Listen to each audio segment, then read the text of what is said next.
Haleluya, puji Tuhan. Shalom saudara yang diberkati. Shalom, boleh lambaikan tangan saudara semua ke atas, katakan shalom. Haleluya, puji Tuhan. Selamat bertemu kembali dalam ibadah raya minggu kita hari ini. Saya percaya semua kita ada dalam keadaan baik, penuh sukacita, amin. Namun demikian saya mau menyapa kita semuanya. Apa kabar hari ini saudaraku? Boleh sama-sama kita katakan. Kalau saya katakan apa kabar, kita sama-sama katakan seperti biasa ya. Apa kabar hari ini saudaraku?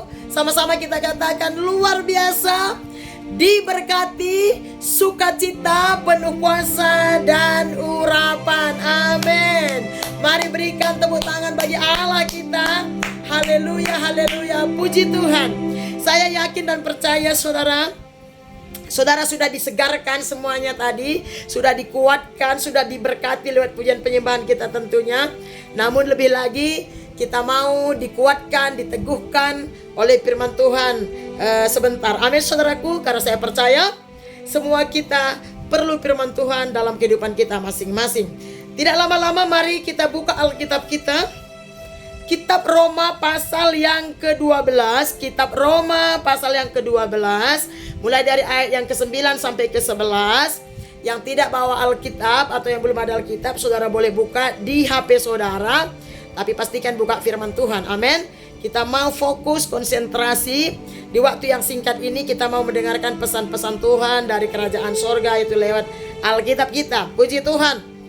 Saudara, saya mau kita baca seperti biasa kitab Roma 12 dari judulnya di atas, nasihat untuk hidup dalam kasih. Kita baca dalam hitungan ketiga dari judulnya sama-sama 1, 2, 3 ya. Nasihat untuk hidup dalam kasih. Hendaklah kasih itu jangan pura-pura. Jauhilah yang jahat dan lakukanlah yang baik. Hendaklah kamu saling mengasihi sebagai saudara dan saling mendahului dalam memberi hormat. Janganlah hendaknya kerajinanmu kendor. Biarlah rohmu menyala-nyala dan layanilah Tuhan. Yang percaya katakan amin. Haleluya. Puji Tuhan saudara, demikian pembacaan firman Tuhan yang singkat buat kita semuanya. Dan kita mau sharing firman Tuhan. Amin. Saudara, hari ini saya berikan tema kita, Tuhan tersenyum. Nah, coba saudara, sebelum kita dengar firman Tuhan, coba kasih senyum dulu ke kanan kiri saudara. Kasih senyum yang termanis. 1, 2, 3 ya. Saya percaya saudara sudah memberikan senyuman yang termanis buat teman-teman satu dengan yang lain. Amin. Saudara, apa rasanya kalau kita tersenyum? Apa rasanya kalau kita tersenyum? Pasti rasanya enak dan senang ya. Melihat orang tersenyum juga kita senang, apalagi kita yang tersenyum. Nah, biasanya orang yang tersenyum itu adalah karena hatinya senang. Kalau hati seseorang lagi gundah gulana, pasti dia sulit tersenyum walaupun disuruh. Kalaupun dia tersenyum karena paksaan, itu tidak enak. Namun kalau hati seseorang itu senang, maka dia gampang tersenyum. Amin saudara. Nah, hari ini tema kita Tuhan tersenyum. Nah, dari kitab Roma ini kita mau sharing, kita mau belajar apa kata firman Tuhan, apa pesan Tuhan buat saya dan saudara. Mungkin sudah sering kita dengar firman Tuhan ini, tapi saudaraku, sering sekali kita banyak dengar tapi kita belum banyak kerjakan, ataukah kita belum mengerti dan memahaminya. Namun kita mau belajar sekali lagi. Dari judulnya di sana, nasihat hidup dalam kasih. Namanya nasihat. Saudaraku, kita semuanya perlu nasihat. Apalagi kita sebagai anak-anak Tuhan, kita butuh nasihat. Tentunya nasihat dari Tuhan. Karena tidak sembarangan nasihat kita harus terima. Karena tidak semuanya nasihat membangun hidup kita. Tidak semuanya nasihat memberkati kita. Tidak semuanya nasihat berguna bagi kita. Tapi kalau nasihat dari firman Tuhan, sudahlah pasti sangat berguna bagi saya dan saudara. Nah, dari nasihat hidup dalam kasih ini saudaraku, kita mau belajar, kita mau mengerti. Untuk hidup dalam kasih itu tidak segampang mengkhotbahkannya. Untuk hidup dalam kasih Allah, kasih Kristus itu tidak semudah mengatakannya dan menasihatkannya atau membicarakannya saudara. Saudara, kita sadar atau tidak bahwa untuk hidup dalam kasih di dalam Tuhan, untuk hidup dalam kasih satu dengan yang lain, untuk hidup dalam kasih kepada Allah atau mengasihi Tuhan atau mengasihi sesama, mengasihi orang lain, saudara, itu tidak segampang yang kita dengarkan. Untuk hidup dalam kasih itu namanya perlu belajar. Nah, kalau boleh sama-sama katakan belajar. Nah, untuk hidup dalam kasih itu juga harus ada yang namanya usaha. Harus kita upayakan. Untuk hidup mengasihi, untuk hidup saling mengasihi itu juga harus ada yang namanya unsur kesengajaan. Untuk hidup dalam kasih itu perlu unsur kesengajaan, saudaraku. So, tidak segampang yang kita pikirkan, tidak segampang yang kita bicarakan, tapi juga bukan berarti tidak bisa. Semuanya bisa di dalam Tuhan, asal kita mau. Nah, untuk hidup dalam kasih itu juga kita perlu yang namanya pengorbanan. Kalau ada usaha, kalau ada yang namanya harus belajar, kalau ada yang namanya unsur kesengajaan, itu namanya butuh pengorbanan. Pengorbanan tenaga, waktu, pikiran, bahkan mungkin apa yang kita miliki, keuangan kita. Sehingga kita bisa menggenapi apa yang Tuhan perintahkan di dalam Alkitab sebagai anak-anak Tuhan, saudara. Nah, saudara yang diberkati oleh Tuhan, kenapa kita harus hidup dalam kasih? Kita sebagai orang Kristen, orang percaya kepada Yesus, kita sebagai anak-anak Tuhan, anak-anak Allah, yang kita sendiri mengakui bahwa kita ini anak Tuhan. Namun Tuhan berkata nasihat untuk hidup dalam kasih. Kenapa kita harus hidup dalam kasih? Mungkin saudara berpikir, sudah sering sekali saya dengar. Mungkin saudara berkata, saya sudah sering membacanya ini, bahkan saya sering membicarakannya. Namun kita mau belajar, sehingga kita tidak hanya membicarakannya, memperkatakannya, bahkan mengetahuinya, namun kita tidak hidup di dalamnya. Nah, kenapa kita harus hidup dalam kasih? Seperti yang firman Tuhan katakan, nomor 1. Kenapa kita harus hidup dalam kasih? Nomor 1, karena Allah itu adalah kasih. Amin. Orang Kristen, anak-anak Tuhan, dimanapun kita berada, siapapun kita, mau kaya, miskin, tua, muda, entah kita dalam negeri, luar negeri, di kampung, di pedesaan, di perkotaan, dimanapun kita berada, kalau kita mengaku, kalau kita berani berkata, kalau kita tahu kita anak Tuhan, orang yang percaya kepada Yesus adalah Tuhan dan Juru Selamat, maka kita harus hidup di dalam kasih. Coba kasih tahu sama kanan kirinya, kita harus hidup dalam kasih. Amin. Saudara, waktu saudara berkata kita harus hidup dalam kasih, saudara harus dengan wajah tersenyum. Sekali lagi katakan, kita harus hidup dalam kasih. Amin, saudaraku. Kenapa? Karena Allah itu kasih. Allah itu kasih. God is love.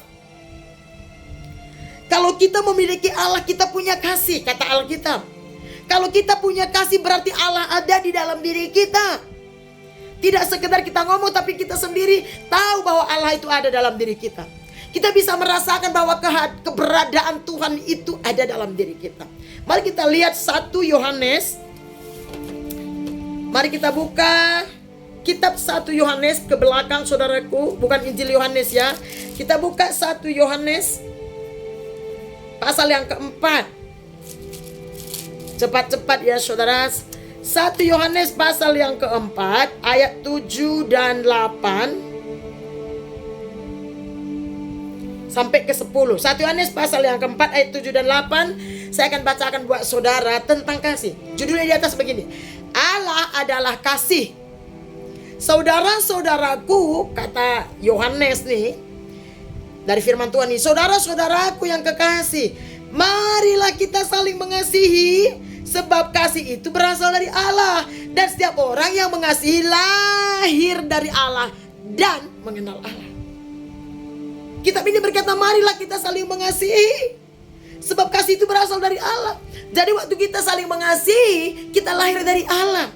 Nah, seterusnya bilang gini, ayat 8, barang siapa tidak mengasihi, ia tidak mengenal Allah, sebab Allah adalah kasih. Jadi kenapa kita orang Kristen, anak Tuhan, orang percaya, kenapa kita dinasehati, diperintahkan, diminta Tuhan untuk hidup dalam kasih? Karena Allah adalah kasih. Kalau kita saling mengasihi, kalau kita saling mengampuni, kalau kita saling memperdulikan satu dengan yang lain, berarti Allah pencipta yang di dalam Yesus Kristus itu hadir dalam hidup saya dan saudara yang percaya. Katakan amin. Begitu pentingnya. Dan ayat 10 dikatakan, inilah kasih itu, bukan kita yang telah mengasihi Allah, tetapi Allah yang telah mengasihi kita dan yang telah mengutus anaknya sebagai pendamaian bagi dosa-dosa kita. Kenapa kita harus hidup dalam kasih? Karena Allah terlebih dahulu sudah mengasihi kita, saudaraku. Dan sebagai anak Tuhan, kita diperintahkan, diminta oleh Tuhan sebagai anak-anaknya saudara, supaya kita semuanya hidup dalam kasih. Amin. Coba kasih tahu sama kanan kiri saudara lagi, katakan dengan senyum begini, aku mengasihimu sobat, gitu ya. Bagaimana sih rasanya kalau ada orang berkata dia mengasihi kita? Pasti senang. Bicara soal kasih, bicara soal cinta saudara. Bicara soal mengasihi, bicara soal mencintai. Manusia mana yang tidak suka dikasihi? Manusia mana yang tidak suka diperhatikan? Manusia mana yang tidak suka diperdulikan saudara? Oleh karena itu Tuhan berkata hiduplah dalam kasih. Tentunya kita harus terlebih dahulu mengasihi Allah.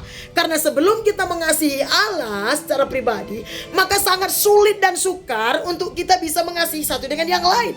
Karena kasih itu berasal dari Allah saudara. Karena kasih itu berasal daripada Allah. Yang kedua, kenapa saya dan saudara harus hidup dalam kasih? Tadi karena Allah itu kasih. Kedua, karena kasih itu adalah tanda pertama kita sebagai anak-anak Tuhan. Tandanya, buktinya bahwa kita ini anak Allah. Orang-orang yang sudah dipilih Allah, yang sudah ditebus oleh darah Yesus, yang sudah menerima karunia keselamatan lewat pengorbanan Yesus Kristus di atas kayu salib. Tandanya bahwa kita anak Allah karena adanya kasih dalam hidup kita. Orang yang belum terima Yesus sebagai Tuhan dan Juru Selamat, orang yang tidak percaya kepada Yesus, sangat sulit dan hampir mustahil mereka sanggup mengasihi. Biasanya mereka mengasihi itu karena ada maunya, atau mereka minta imbalan. Tidak demikian dengan saya dan saudara sebagai anak Tuhan. Nah yang kedua, kenapa orang Kristen, kenapa kita sebagai anak Tuhan harus hidup dalam kasih? Karena kasihlah tanda yang pertama menunjukkan bahwa saya dan saudara ini anak Tuhan. Yang percaya katakan amin. Mari kita buka 1 Yohanes pasal yang kelima. Kita kembali lagi saudara kepada 1 Yohanes pasal yang kelima. 1 Yohanes pasal yang kelima ayat 2 dan 3. Saya akan bacakan buat kita ya. Dikatakan begini. Karena dikatakan tadi kasih adalah tandanya bahwa kita ini anak Tuhan. Inilah tandanya bahwa kita mengasihi anak-anak Allah. Siapa itu anak Allah? Saya dan saudara sebagai saudara seiman. Yaitu apabila kita mengasihi Allah serta melakukan perintah-perintahnya. Sebab inilah kasih kepada Allah, yaitu bahwa kita menuruti perintah-perintahnya. Perintah-perintahnya itu tidak berat saudara. Inilah tandanya bahwa kita mengasihi anak-anak Allah, yaitu apabila kita mengasihi Allah serta melakukan perintah-perintahnya. Apa perintah terutama, perintah yang pertama dan yang utama yang Tuhan perintahkan kepada saya dan saudara? Mari kita buka Lukas. Kita buka Lukas 27 saudaraku, ayat 28. Kita buka ya Lukas 27. Sorry, bukan Lukas 27. Lukas 10 saudara. Lukas 10 ayat 27 dikatakan begini. Ayat 27. Jawab orang itu, kasihilah Tuhan Allahmu dengan segenap hatimu dan dengan segenap jiwamu dan dengan segenap kekuatanmu dan dengan segenap akal budimu, dan kasihilah sesamamu manusia seperti dirimu sendiri. Ini adalah hukum perintah yang pertama dan yang terutama yang Tuhan berikan kepada saya dan saudara, mulai dari perjanjian lama sampai perjanjian baru saudara. Perintah yang terutama itu untuk mengasihi Tuhan dengan segenap hati, jiwa, akal, budi, dan kekuatan kita. Kita diminta untuk mengasihi Tuhan. Kenapa kita harus mengasihi Tuhan terlebih dahulu? Baru dikatakan, dan kasihilah sesamamu manusia seperti dirimu sendiri. Kenapa kita harus terlebih dahulu mengasihi Tuhan? Karena begini, tanpa kita menerima kasih Allah dalam hati kita, dalam hidup kita, maka mustahil kita mampu mengasihi teman-teman kita, saudara kita, keluarga kita. Kasih Kristus yang ada dalam diri kita, karena kita menyembah Tuhan, percaya kepada Yesus yang ada Allah adalah kasih. Waktu kita mengasihi Tuhan, waktu kita percaya kepada Yesus, maka kasih itu mengalir dalam hati kita. Melalui pujian penyembahan kita, melalui doa-doa kita, melalui ketaatan kita kepada Tuhan, melalui kesetiaan kita kepada Tuhan, melalui kesetiaan kita datang kepada Allah, melalui kecintaan kita, kepercayaan kita kepada firman-Nya, maka kasih Allah itu mengalir memenuhi hati kita, sehingga kita mampu untuk membagikan kasih Allah itu kepada orang lain. Maka itu yang berkata, kasihlah Tuhan Allahmu dengan segenap hati, akal budi, jiwa, dan kekuatanmu. semuanya ke atas dulu saudaraku. Baru kita mampu mengasihi sesamanya. Untuk itulah kita sebenarnya hidup. Makanya tadi dikatakan begini. Kenapa orang Kristen harus hidup dalam kasih? Karena kasih adalah tanda pertama membuktikan bahwa saya dan saudara ini anak-anak Tuhan. Yang percaya katakan amin. Haleluya, puji Tuhan. Saudaraku, kenapa orang Kristen harus mengasihi? Mari kita buka 1 Yohanes 4. Kita kembali kepada yang ketiga. 1 Yohanes 4 ayat yang ke-19. Nah, dikatakan begini. Kenapa kita harus hidup dalam kasih? Dikatakan kita mengasihi karena Allah lebih dahulu mengasihi kita. Jadi Tuhan gak pernah memerintahkan kita anak-anaknya, menyuruh kita melakukan sesuatu tanpa dia terlebih dahulu melakukannya. Kenapa kita harus hidup dalam kasih seperti Yesus perintahkan? Karena Allah sudah terlebih dahulu mengasihi saya dan saudara. Coba kasih tahu sama kanan kirinya, Tuhan terlalu mengasihimu sobat. Amin. Tuhan terlalu mengasihi kita. Nah, kita mengasihi karena Allah lebih dahulu mengasihi kita. Sehingga tidak ada alasan untuk kita berkata kita tidak mampu. Karena setiap orang yang percaya kepada Yesus dimampukan oleh Roh Kudus untuk saling mengasihi, saling mengampuni, saling menghargai, menghormati satu dengan yang lain, sehingga hidup saya dan saudara sebagai anak Tuhan menjadi terang dan garam Kristus, menjadi berkat dimanapun kita berada, sehingga nama Tuhan dimuliakan. Dan lewat hidup saya dan saudara, orang-orang datang menyembah Tuhan dan nama Tuhan dimuliakan. Tentunya kita pasti diberkati. Yang percaya katakan amin. Haleluya, saudara. Yang keempat, saudara, kenapa kita harus hidup dalam kasih? Karena kasih itu menyenangkan.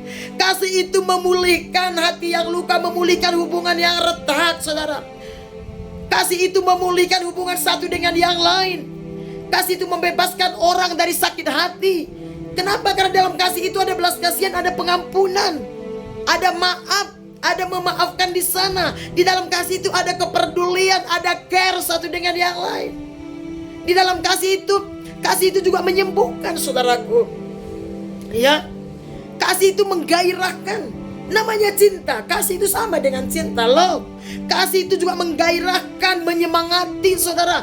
Kasih itu mendatangkan sukacita, bahkan kebahagiaan. Bahkan kasih itu mendatangkan berkat jasmani dan rohani. Kenapa tidak? Kalau ada orang berkata sama saudara bahwa orang itu mencintai saudara, kalau dia selalu berkata dia mengasihi saudara, menyayangi saudara, dan dia menghargai saudara, kira-kira hati saudara yang luka pulih gak? Pulih, saudara.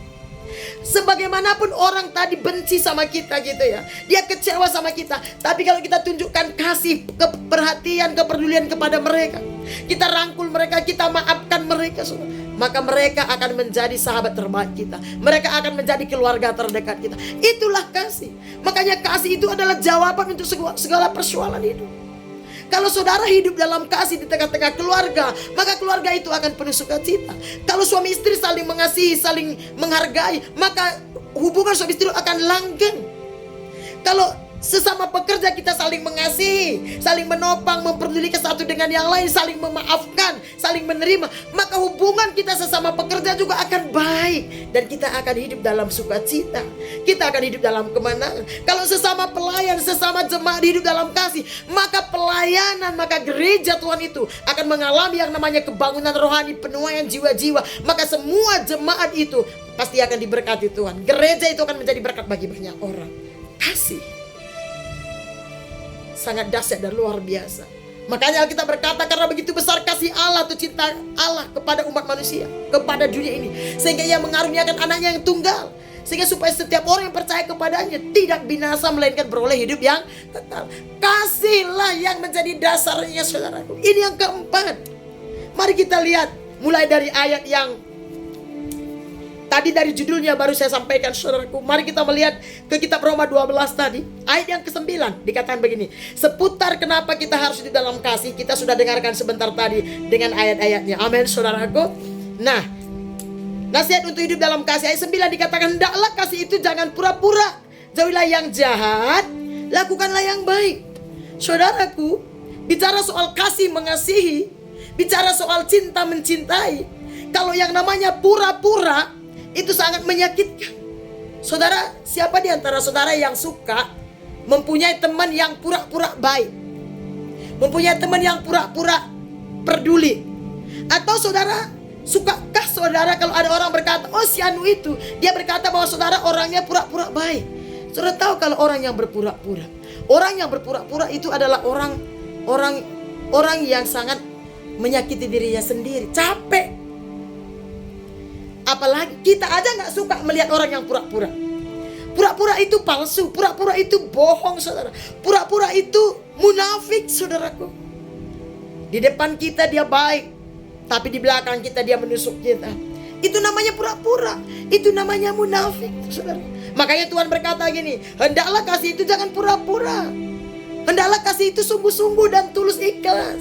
Kalau kita menjadi anak Tuhan, jadilah anak Tuhan yang tulus ikhlas di hadapan Tuhan. Amin. Boleh kasih tahu lagi sama kanan kiri, mari jadi anak-anak Tuhan yang tulus ikhlas sama Tuhan. Amin, saudara. Kalau saudara menjadi teman, jadilah teman yang tulus. Jangan menjadi teman yang pura-pura baik. Jangan menjadi teman yang munafik, saudara. Amin. Saya percaya saudara yang mendengarkan firman Tuhan ini adalah orang-orang yang tulus ikhlas. Amin. Hendaklah kasih itu jangan pura-pura. Artinya apa lagi? Jangan juga setengah-setengah kasih kita kepada Tuhan. Jangan juga asal-asalan, saudara. Tapi mari kita mengasihi Tuhan dan sesama, mengasihi pekerjaan kita, mengasihi keluarga kita, teman-teman kita, bahkan pelayanan kita dengan tulus ikhlas, dengan sungguh-sungguh. Karena demikianlah Kristus mengasihi saya dan saudara dengan sungguh, sehingga dia rela mati di atas kayu salib untuk menebus dosa saya dan saudara, untuk membebaskan kita dari segala kutuk nenek moyang, dari kutuk dosa, kutuk setan iblis, kutuk kematian, kutuk sakit penyakit, dan kutuk kebinasaan, saudara.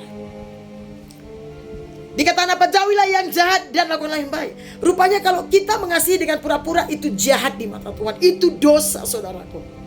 Yang kedua, ayat yang ke-10 dikatakan, hendaklah kamu saling mengasihi sebagai saudara dan saling mendahului di dalam memberi hormat. Hendaklah kamu saling mengasihi. Sama-sama katakan, mari kita terus saling mengasihi, kawan. Amin. Karena kasih itu menyemangati, menyenangkan. Tadi sudah kita dengarkan ya, kasih itu menggairahkan kita, saudara ya. Hendaklah kamu saling mengasihi, kata firman Tuhan ini. Orang Kristen, ayat 10 ini mengajak kita memberitahu begini. Orang Kristen atau anak-anak Tuhan itu wajib hukumnya untuk saling mengasihi satu dengan yang lain. Sekali lagi, orang Kristen wajib hukumnya untuk saling mengasihi satu dengan yang lain, apapun situasi kita. Amin, saudaraku. Ini harus menjadi komitmen saya dan saudara. Ini harus menjadi deklarasi kita. Ini harus menjadi pegangan hidup kita, bahwa orang Kristen harus saling mengasihi satu dengan yang lain, sehingga hidup kita menjadi berkat bagi banyak orang, sehingga hidup kita menyukakan hati Tuhan. Makanya saya kasih tadi temanya apa? Tuhan tersenyum, saudara. Apakah menurut saudara gampang membuat Tuhan tersenyum? Mungkin saudara gampang membuat orang lain tersenyum, atau mungkin orang lain gampang membuat saudara tersenyum. Tapi bagaimana? Apakah segampang itu Tuhan tersenyum? Kalau saya mau tanya, saudara rindu enggak? Pengen enggak lewat hidup saudara Tuhan tersenyum melihat saudara? Pernah enggak saudara pikirkan, kira-kira Tuhan sudah tersenyum enggak ngelihat hidup kita? Sekali-sekali perlu tanya Tuhan, katakan bagi Tuhan, kau tersenyum enggak melihat hidupku? Kira-kira Tuhan senang enggak ngelihat hidup saya gitu? Sekali-sekali kita perlu merenung, introspeksi diri, supaya kita sadar. Mungkin banyak orang yang bisa kita buat tersenyum dengan tindak tanduk kita, dengan segala sesuatu yang ada pada kita. Tapi pertanyaannya, pernahkah Tuhan sudah tersenyum lewat hidup saudara? Coba bilang sama kanan kirinya, pastikan Tuhan tersenyum melihat hidupmu, sobat. Amin. Saudara, kalau kita bisa membuat orang lain tersenyum, itu biasa. Atau kita tersenyum, panggil tukang lawak aja kita bisa cekikian, saudara. Tapi bagaimana dengan Tuhan, pencipta kita, penjaga jiwa kita, sumber kehidupan kita, yang memberikan kita napas kehidupan, kekuatan untuk bekerja dan berkarya, saudaraku. Pernah gak Tuhan tersenyum lewat hidup kita? Tahu gak saudara, kapan Tuhan bisa tersenyum kepada kita anak-anaknya? Waktu kita hidup dalam kasih-Nya, waktu kita hidup dalam kehendak-Nya, waktu kita bisa hidup melakukan apa yang Dia perintahkan, yaitu kasih. Ini tandanya kita anak-anak Allah. Mari kita buka sekali lagi 1 Yohanes pasal 4. Kita kembali ke 1 Yohanes. Saudara mungkin bertanya, kok di 1 Yohanes semua ya? Nanti lain kali saya jelaskan kenapa banyak di kitab Yohanes soal kasih. 1 Yohanes pasal yang keempat ayat yang ke-16. Saya akan bacakan. Kita telah mengenal dan telah percaya akan kasih Allah kepada kita. Allah adalah kasih dan barang siapa tetap berada dalam kasih, ia tetap berada di dalam Allah dan Allah di dalam dia. Saudara, Allah adalah kasih. Allah adalah kasih dan barang siapa tetap berada dalam kasih. Artinya barang siapa mengerjakan kasih, barang siapa hidup dalam kasih, pengampunan, kepedulian satu dengan yang lain, Allah ada dalam hidupnya. Seberapa banyak kita rindu Tuhan hadir dalam hidup kita masing-masing. Sadarkah kita bahwa kita butuh Tuhan? Sadarkah kita bahwa tubuh kita ini bait Allah, saudaraku? Coba kasih tahu sama kanan kirinya, tubuhmu adalah bait Roh Kudus. Tubuhmu adalah bait Allah, tempat Allah, rumahnya Allah. Pastikan Allah ada dalam hidup saya dan saudara. Amin. Coba kasih senyum sama kanan kirinya, katakan pastikan Allah berdiam dalam hidupmu. Kasih tahu seperti itu. Amin, saudara.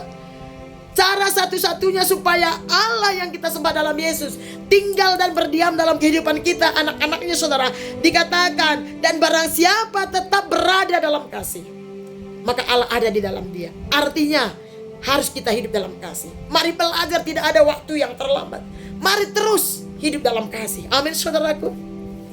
Seterusnya ayat yang ke-11.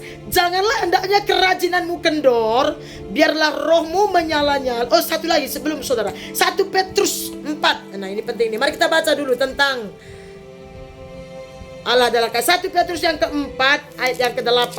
Saya tadi lupa, saudara. 1 Petrus ayat pasal yang keempat ayat yang ke-8. Saya akan bacakan. Dibilang begini, kenapa kita harus hidup dalam kasih, ya?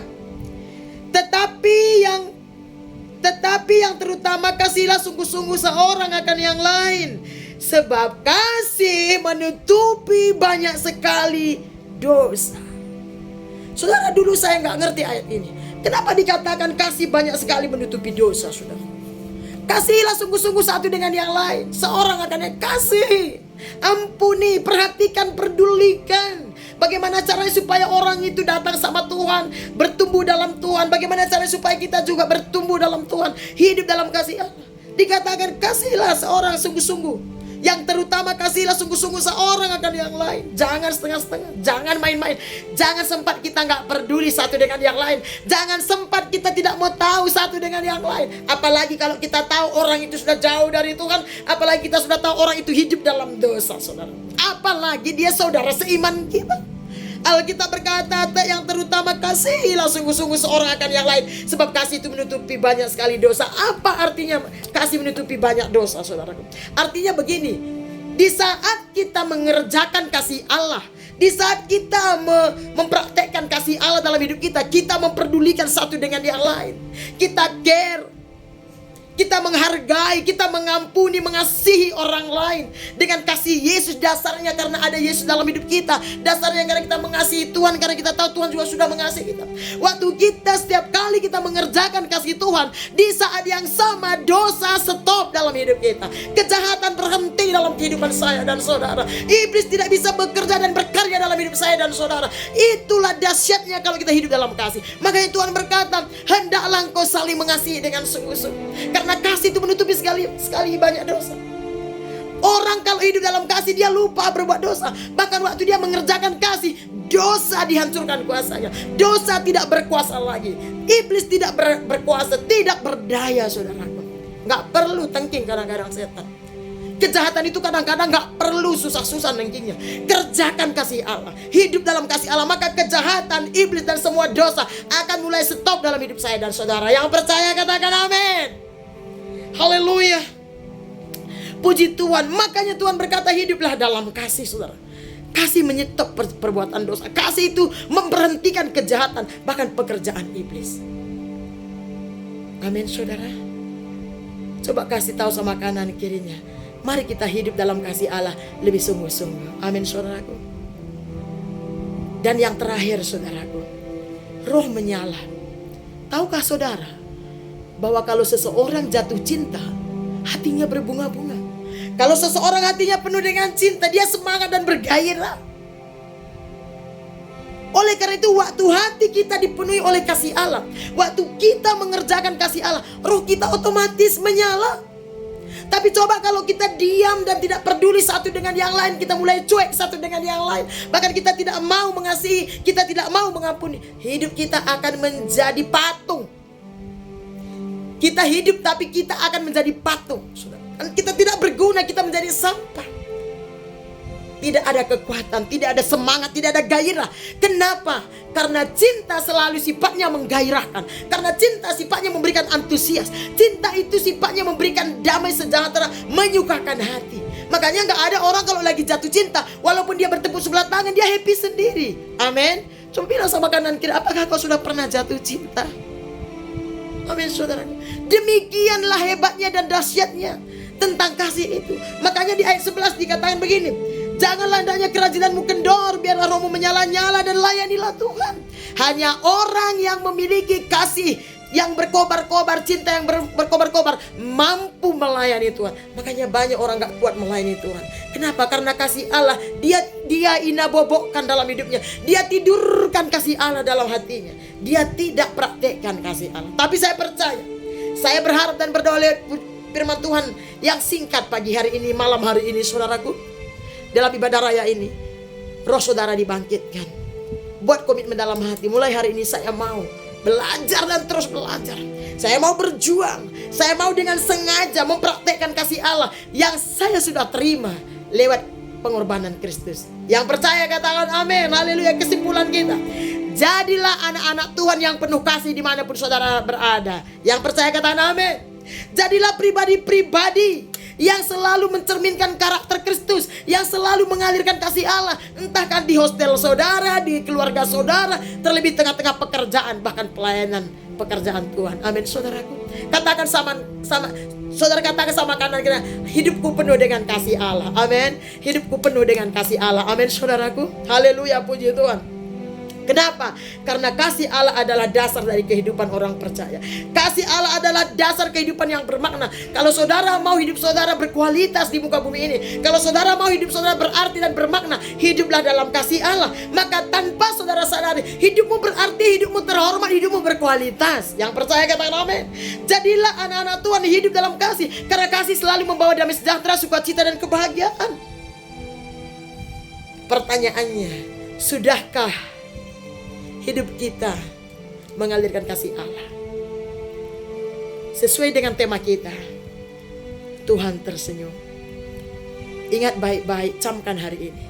Mari jadikan hidup kita, pribadi kita menjadi pribadi-pribadi yang luar biasa, menjadi anak-anak Tuhan yang selalu membuat Tuhan tersenyum. Amin.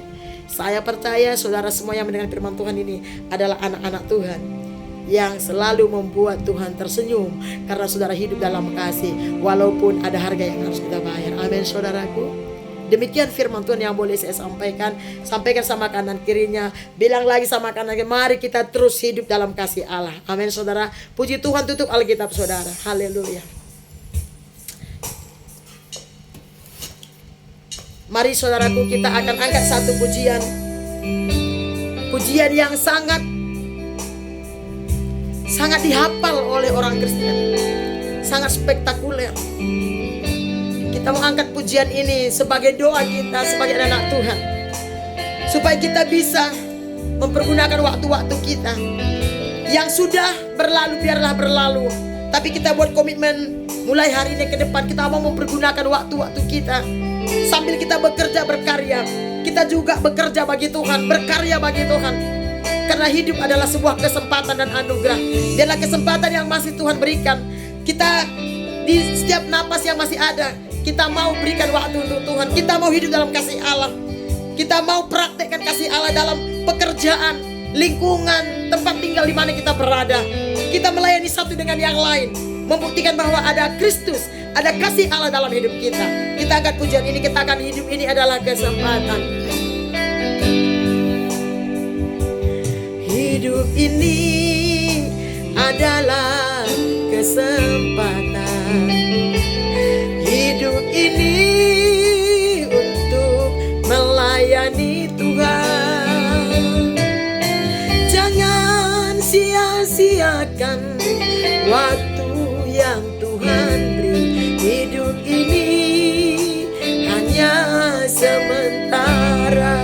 sekali lagi. Hidup ini adalah kesempatan. Hidup ini untuk melayani Tuhan. Jangan sia-siakan waktu yang Tuhan beri. Hidup ini harus jadi berkah. Oh Tuhan, pakailah hidupku selagi aku masih kuat. Bila saatnya nanti ku tak berdaya lagi, hidup ini sudah jadi berkat. Saya undang kita bangkit berdiri. Pakailah hidup. Mari kita bangkit berdiri di hadapan Tuhan. Selagi aku masih kuat. Amin. Bila saatnya nanti ku tak berdaya lagi, hidup ini sudah jadi berkat. Saya minta semuanya kita bangkit berdiri di hadapan Tuhan.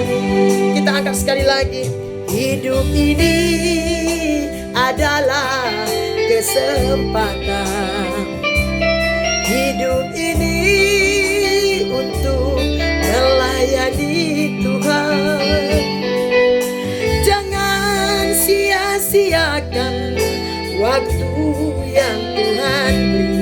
Hidup ini hanya sementara. Sekali lagi katakan, hidup ini adalah kesempatan. Hidup ini untuk melayani Tuhan. Jangan sia-siakan waktu yang Tuhan beri. Hidup ini harus jadi berkah. Oh Tuhan, pakailah hidupku selagi aku masih kuat. Bila saatnya nanti ku tak berdaya lagi, hidup ini sudah jadi berkat. Oh Tuhan, pakailah hidupku selagi aku masih kuat. Bila saatnya nanti ku tak berdaya lagi, hidup ini sudah jadi berkat. Bila saatnya nanti ku tak berdaya lagi, hidup ini sudah jadi berkat. Bila saatnya nanti ku tak berdaya lagi, hidup ini sudah jadi berkat.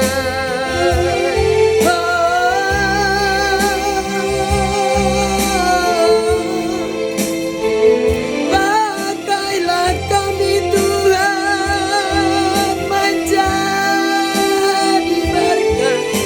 Ajar kami Yesus, ajar kami melayani-Mu, mengasihi-Mu lebih lagi.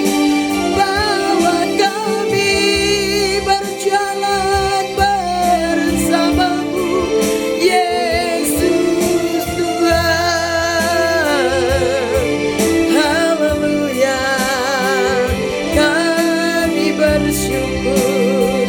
Terima kasih Bapa. Terima kasih Tuhan. Demikian pujian kami, doa kami. di hadapan Tuhan. Ini kami anak-anak Tuhan, anak-anak muda Tuhan, yang masih perlu belajar dan belajar berusaha. Tolong kami Allah Roh Kudus, hamba-Mu terbatas. Materaikan firman-Mu dalam hati umat-Mu, khususnya jemaat GBI Bahasa Bantar Sunway Mentari Kuala Lumpur Malaysia, yang baru dan yang lama, pria dan wanita, seberapapun mereka yang hadir. Tuhan pegang hati mereka, buat hati mereka melekat dengan Engkau. Mampukan mereka hidup dalam kasih-Mu, karena kasih-Mu sudah mengalir dalam hidup mereka.